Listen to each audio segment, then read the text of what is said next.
കായംകുളത്തേക്ക് എത്തുമ്പോൾ, അതായത് കായംകുളത്ത് നിന്ന് ശോഭാ സുരേന്ദ്രനെ വെട്ടി BDJS കായംകുളത്തേക്ക് തന്നെ മത്സരരംഗത്തുണ്ടാകും എന്നതാണ് ഇപ്പോൾ തുഷാറിന്റെ പ്രതികരണത്തിൽ നിന്ന് മനസ്സിലാകുന്നത്.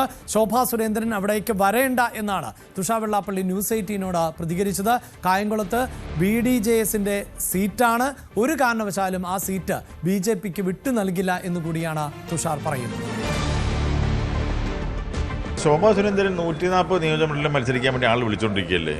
അതിനിടയ്ക്ക് എങ്ങനെ ഈ പറയുന്ന ആ പാവം പിടിച്ച കായംകുളത്തിൻ്റെ BDJSന്റെ ഇരിക്കുന്ന സീറ്റ് എങ്ങനെ, പിന്നെ അത് ഒരു കാരണവശാലും ശോഭാ സുരേന്ദ്രൻ അവിടെ നിന്ന് മത്സരിക്കാൻ വേണ്ടി ആലോചിച്ച് പോലും കാണില്ല. അതൊക്കെ അവിടെ ആലപ്പുഴ ജില്ലയിൽ മത്സരിച്ച ഒരു സ്ഥാനാർത്ഥി എന്നുള്ള നിലയ്ക്ക് എല്ലാ സ്ഥലങ്ങളിലും പോകുന്ന കൂട്ടത്തിൽ അവരൊക്കെ വന്നു പോയി എന്നുള്ളതല്ലാതെ ഒരിക്കൽ പോലും എന്നോട് പോലും പറഞ്ഞിട്ടില്ല ആലപ്പുഴ ഈ പറയുന്ന കായംകുളത്ത് മത്സരിക്കണമെന്നോ അങ്ങനത്തെ ആഗ്രഹം പോലും പറഞ്ഞിട്ടില്ല. പുള്ളിക്കാരെ സംബന്ധിച്ചിടത്തോളം കേരളത്തിൽ ഒരുപാട് സീറ്റുകൾ ജയസാധ്യതയുള്ള മുമ്പിൽ നിൽക്കുക. അപ്പം പുള്ളിക്കാർ കായംകുളത്തേക്ക് വരുമോ, അങ്ങനെ ആലോചന പോലും പുള്ളിക്കാരിക്കില്ല. കായംകുളത്തേക്ക് വന്നാൽ വരത്തില്ല.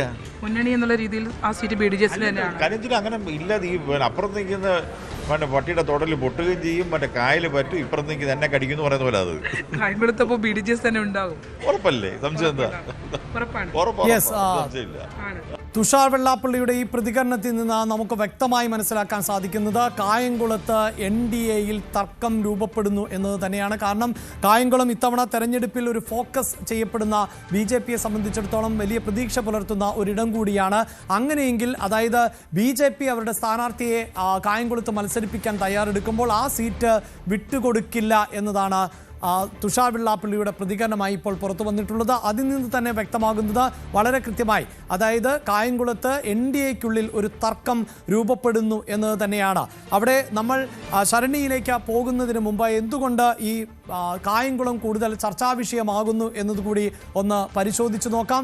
ആ ഡേറ്റയിലേക്ക് നമുക്ക് പോകേണ്ടതുണ്ട്. അതായത് 2021 നിയമസഭാ തെരഞ്ഞെടുപ്പിൻ്റെ ഒരു ചിത്രം ആണ് ഇപ്പോൾ പ്രേക്ഷകർ കാണുന്നത്. അവിടെ LDF സ്ഥാനാർത്ഥിയായിരുന്ന പ്രതിഭ വിജയിച്ചു കയറിയ പശ്ചാത്തലമുണ്ട്. പ്രതിഭയ്ക്ക് ലഭിച്ചിരുന്നത് 77,348 വോട്ടുകൾ ആയിരുന്നുവെങ്കിൽ UDF സ്ഥാനാർത്ഥിയായ കോൺഗ്രസിന്റെ സ്ഥാനാർത്ഥിക്ക് ലഭിച്ചത് 71,050 വോട്ടുകൾ എന്നതാണ്. ഏതാണ്ട് 8,000-ഓളം അല്ലെങ്കിൽ 6,000-ന് മുകളിൽ വരുന്ന ഒരു ഭൂരിപക്ഷത്തോടു കൂടിയാണ് അരിതാ ബാബുവിനെ പരാജയപ്പെടുത്താൻ പ്രതിഭയ്ക്ക് സാധിച്ചത് എങ്കിൽ അവിടെ BDJSന്റെ സ്ഥാനാർത്ഥിയായിരുന്ന പ്രദീപ് ലാലിന്, NDAയുടെ സ്ഥാനാർത്ഥിയായിരുന്ന പ്രദീപ് ലാലിന് നേടാൻ സാധിച്ചിരുന്നത് കേവലം 11,000 അധികം വോട്ടുകൾ മാത്രമാണ് എന്നതാണ് എടുത്തു പറയേണ്ടത്.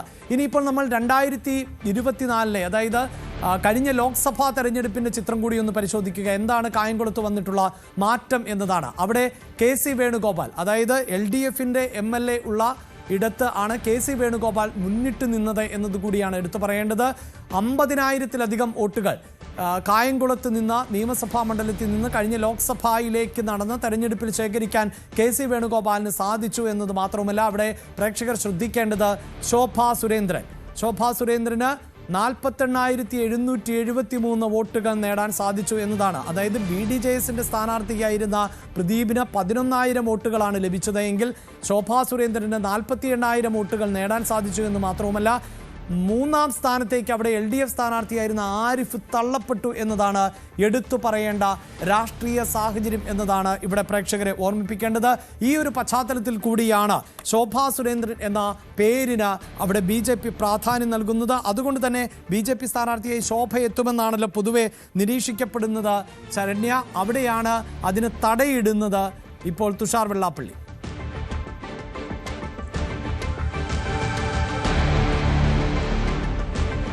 തീർച്ചയായിട്ടും, അതായത് സംസ്ഥാനത്ത് തന്നെ BJP ഏറ്റവും അധികം ശ്രദ്ധ കൊടുക്കുന്ന മണ്ഡലങ്ങളിൽ ഒന്നാണ് കായംകുളം മണ്ഡലം എന്നുള്ളത്. കാരണം അത് കഴിഞ്ഞ പാർലമെന്റ് തെരഞ്ഞെടുപ്പിൽ ഉണ്ടാക്കാൻ കഴിഞ്ഞ ഒരു മുന്നേറ്റം തന്നെയാണ് അവർക്കത് വലിയ പ്രതീക്ഷ നൽകുന്നൊരു മണ്ഡലമായി മാറുകയും ചെയ്തിട്ടുള്ളത്. കാരണം LDFന് 3-ാം സ്ഥാനത്തേക്ക് പിന്തള്ളിക്കൊണ്ട് അവിടെ 2-ാം സ്ഥാനത്ത് BJP വന്നു എന്നുള്ളത് എല്ലാവരെയും ഞെട്ടിക്കുന്ന ഒരു കണക്കായിരുന്നു. എന്തായാലും ആ ഒരു കണക്കിലൂന്നി തന്നെ BJP ശോഭാ സുരേന്ദ്രനെ വീണ്ടും കളത്തിലിറക്കിയാൽ, പ്രത്യേകിച്ച് കായംകുളത്ത് കളത്തിലിറക്കിയാൽ അവിടെ ഒരു ജയസാധ്യതയ്ക്ക് സമാനമായൊരു മത്സരത്തിലേക്ക് കൊണ്ടെത്തിക്കാൻ കഴിയും. ഒരു പക്ഷേ അവിടെ കടുത്ത മത്സരം വരികയാൽ, ത്രികോണ മത്സരം മാറ്റം വരികയാണെങ്കിൽ ജയത്തിന് വരെ സാധ്യതയുള്ള ഒരു മണ്ഡലങ്ങളിൽ ഒന്നാണ് എന്നാണ് അവർ വിലയിരുത്തുന്നത്. അവരുടെ ഒരു A ക്ലാസ് മണ്ഡലങ്ങളുടെ പട്ടികയിലേക്ക് ഈ കായംകുളം കൂടി വരുന്നു എന്നുള്ളതാണ്. പക്ഷേ അങ്ങനെ പറയുമ്പോൾ പോലും പാർലമെന്റ് മണ്ഡലത്തിന്റെ ഭാഗമായി ശോഭാ സുരേന്ദ്രൻ മത്സരിക്കുമ്പോൾ ഈ നിയമസഭാ മണ്ഡലം നിലനിൽക്കുന്നുണ്ടെങ്കിൽ പോലും അവിടെ അവർക്ക് ശക്തമായ വോട്ടുകൾ കിട്ടിയെങ്കിലും മുന്നണി വെച്ച് നോക്കുകയാണെങ്കിൽ അത് BDJSന്റെ സീറ്റാണ് എന്നുള്ളതാണ്. അവിടെ കൃത്യമായ സന്ദേശം, കൃത്യമായ ഒരു ഭിന്നിപ്പ്, ഇത്രയധികം പ്രചാരണം ശോഭ കായംകുളത്തെത്തും എന്നതിനെ സംബന്ധിച്ച് ഉയർന്നു വരുമ്പോൾ അവിടെ കൃത്യമായി തുഷാർ വെള്ളാപ്പള്ളി ഇതാ നമ്മളോട് പറഞ്ഞിരിക്കുന്നു, അത് BDJSന്റെ സീറ്റാണ്. 140 മണ്ഡലങ്ങൾ ഉണ്ട്, ആ 140 മണ്ഡലങ്ങളിൽ ശോഭയെ ആവശ്യപ്പെടുന്നുണ്ട് എന്ന് പറഞ്ഞതിനർത്ഥം ശോഭയ്ക്ക് ബാക്കിയുള്ള എവിടെ വേണമെങ്കിലും പോയി മത്സരിക്കാമല്ലോ എന്നുള്ള ധ്വനി തന്നെയാണ് അദ്ദേഹം മുന്നോട്ട് വയ്ക്കുന്നത്. മാത്രമല്ല ശോഭാ സുരേന്ദ്രൻ തന്നോട് ഒരിക്കൽ പോലും താൻ അവിടെ മത്സരിക്കുന്നുണ്ട് എന്ന് ഒരിക്കൽ പോലും പറഞ്ഞിട്ടില്ല എന്ന് പറഞ്ഞു വെക്കുമ്പോൾ മുന്നണി എന്നുള്ള രീതിയിൽ BDJSന്റെ സീറ്റിൽ അത്തരത്തിൽ BJP വലിയ തോതിൽ കായംകുളത്ത് ശോഭാ സുരേന്ദ്രൻ മത്സരിക്കുമെന്ന് പ്രചാരണം നടക്കുമ്പോൾ BDJS അധ്യക്ഷനായ തുഷാർ വെള്ളാപ്പള്ളിയോട് അത് പങ്കുവച്ചിട്ടില്ല എന്നുള്ളത്, അത്തരത്തിലൊരു ഫോർമൽ സംസാരം അവർക്കിടയിൽ ഉണ്ടായിട്ടില്ല എന്നുള്ളതിൻ്റെ ഒരു മുനവെച്ചുള്ള മറുപടി കൂടിയായിരുന്നു തുഷാർ വെള്ളാപ്പള്ളിയുടെ ആ ഒരു മറുപടി എന്ന് തന്നെ വേണം നമ്മൾ മനസ്സിലാക്കാൻ. മാത്രമല്ല ശോഭാ സുരേന്ദ്രൻ വരുന്നതിനെക്കുറിച്ച് ആലോചിക്കുകയേ വേണ്ട, അങ്ങനെ വന്നാൽ മാത്രമല്ലേ അത്തരം ഒരു ചർച്ചകളുള്ളൂ എന്ന് തുഷാർ പറഞ്ഞു വെക്കുന്നു. അത് BDJSന്റെ സീറ്റാണ്, BDJS അവിടെ മത്സരിക്കുക തന്നെ ചെയ്യുമെന്നാണ് തുഷാർ പറയുന്നത്. അങ്ങനെയെങ്കിൽ BJP നടത്തുന്ന ശോഭാ സുരേന്ദ്രൻ കായംകുളത്തെത്തും എന്ന് നടത്തുന്ന ആ പ്രചാരണം ഏകപക്ഷീയമാണ്, മുന്നണി മര്യാദകൾ പാലിക്കാതെയുള്ളതാണ് എന്നുള്ള ഒരു വിലയിരുത്തലിലേക്ക് നമുക്ക് പോകേണ്ടിയിരിക്കുന്നു. മാത്രമല്ല NDAയ്ക്കുള്ളിൽ കായംകുളത്തെ സംബന്ധിച്ച തർക്കം രൂക്ഷമാണ്. അത് കൃത്യമായി തുഷാർ വെള്ളാപ്പള്ളിയുടെ വാക്കുകളിൽ നിന്ന് നമുക്ക് പ്രകടമാവുകയും ചെയ്യുന്നുണ്ട്. അങ്ങനെയാണെങ്കിൽ അവർ ഏറ്റവും അധികം BJP പ്രതീക്ഷ വെക്കുന്ന മണ്ഡലത്തിൽ ആദ്യം തന്നെ കല്ലുകടി തുടങ്ങിയിരിക്കുന്നു. അത് തുടങ്ങിയിരിക്കുന്നത് BDJS ആണ്, അവരുടെ സീറ്റാണ്. അവർ വിചാരിക്കണം അത് വിട്ടു നൽകണം എന്നുള്ളത്. എന്തായാലും ശോഭ കായംകുളത്തേക്ക് എന്ന വലിയ പ്രചാരണം നടക്കുന്നതിനിടയിൽ തുഷാർ വെള്ളാപ്പള്ളി അതിനെ പൂർണ്ണമായി തള്ളുമ്പോൾ അത് NDAയ്ക്കുള്ളിലെ വലിയ ഭിന്നത തന്നെയാണ് ചൂണ്ടിക്കാട്ടുന്നത്. തീർച്ചയായും ഒരുപക്ഷെ പ്രേക്ഷകർ ഈ വാർത്ത നൽകുന്നതിനിടെ തന്നെ ഞങ്ങൾ നൽകിയിട്ടുള്ള ഇൻപുട്ടുകളിൽ അവിടെ വലിയ പ്രതീക്ഷ പുലർത്തുന്നുണ്ട് ശോഭാ സുരേന്ദ്രൻ. കാരണം ശോഭാ സുരേന്ദ്രനെ സംബന്ധിച്ചിടത്തോളം BJPയെ സംബന്ധിച്ച് അവരുടെ ഒരു ക്രൗഡ് പുള്ളർ എന്ന് പറയാവുന്ന ലീഡർ തന്നെയാണ് ശോഭാ സുരേന്ദ്രൻ. എവിടെ മത്സരിച്ചാലും വോട്ട് ഉയർത്തുന്ന ഒരു സാഹചര്യം കൂടിയുണ്ട്.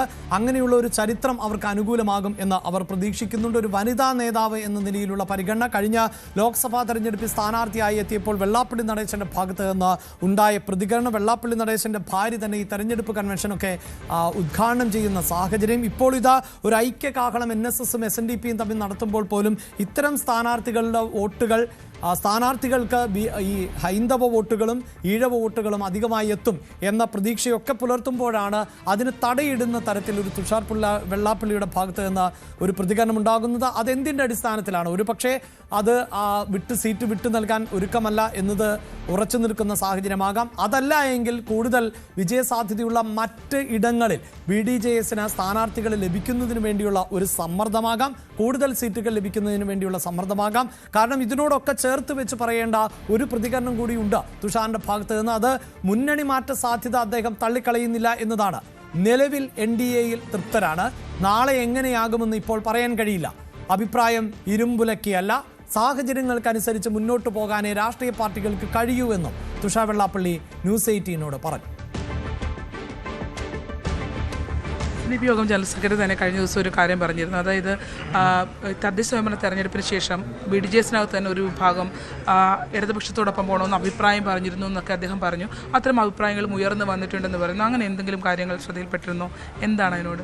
അങ്ങനെയൊന്നുമില്ല. കാരണം ഞങ്ങൾക്ക് ഇതിനോട് ഇപ്പോൾ NDAയോടൊപ്പം നിൽക്കാൻ താല്പര്യമുള്ളതുകൊണ്ടാണല്ലോ ഞങ്ങളെല്ലാം ഒറ്റക്കെട്ടായിട്ട് NDAയോടൊപ്പം നിൽക്കുന്നത്.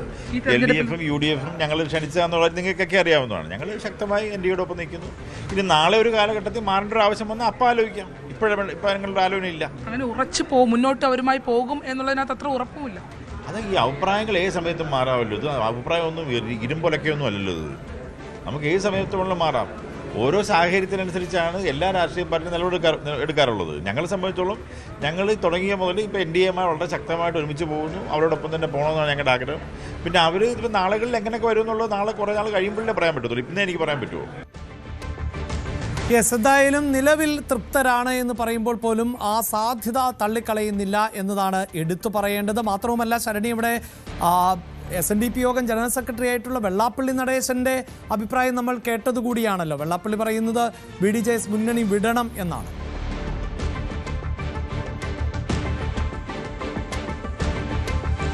വെള്ളാപ്പള്ളി വളരെ വ്യക്തമായിട്ട്, അതായത് സാധാരണഗതിയിൽ നമ്മൾ SNDP യോഗം ജനറൽ സെക്രട്ടറിയോട് ഇക്കാര്യങ്ങൾ ചോദിക്കുമ്പോൾ അദ്ദേഹം പറയുന്ന ഒരു മറുപടിയുണ്ട്.